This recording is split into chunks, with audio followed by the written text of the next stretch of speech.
একটু সৰকাৰও কওয়া লাগবে এতিয়া কামটোতো বেয়া হৈছে, এইটো ভাল হোৱা নাই।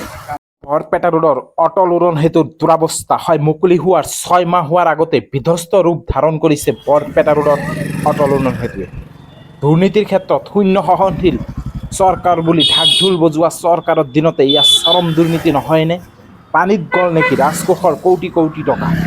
হয়, যোৱা প্ৰায় 6 মাহ আগতে অসমৰ মুখ্যমন্ত্ৰী মাননীয় হিমন্ত বিশ্ব শৰ্মাদেৱে আনুষ্ঠানিকভাৱে মুকলি কৰিছিল বৰপেটা ৰোডৰ অটল উৰণ সেতুখন।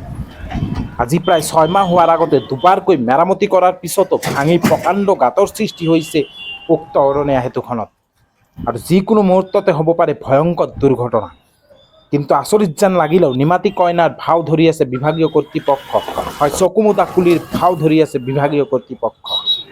এতিয়া প্ৰশ্ন উত্থাপন হৈছে নিম্নমানৰ সা সামগ্ৰী ব্যৱহাৰ কৰা হৈছিল নেকি বৰপেটা ৰোডৰ অটল উৰণ সেতুখন নিৰ্মাণৰ ক্ষেত্ৰত?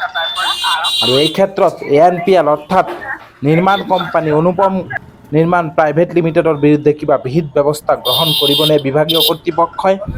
আমাৰ হাতত কিছু দৃশ্যাংশ আছে আৰু স্থানীয় ৰাইজৰ মন্তব্য আছে, আমি সেয়া আপোনালোকক দেখুৱাবলৈ যত্ন কৰিম।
নিৰ্মাণ হোৱা 6 মাহ হোৱা নাই, এনেকে ভাঙি গৈছে জাগা।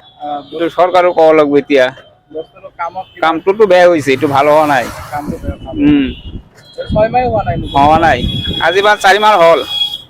আগতে এবাৰ মেৰামতি হৈছিল কিন্তু আগত মেৰামতি হৈছিল, তথাপি নাই ভাঙি গৈছে চাওক না। এনেকে ভাঙি গৈছে।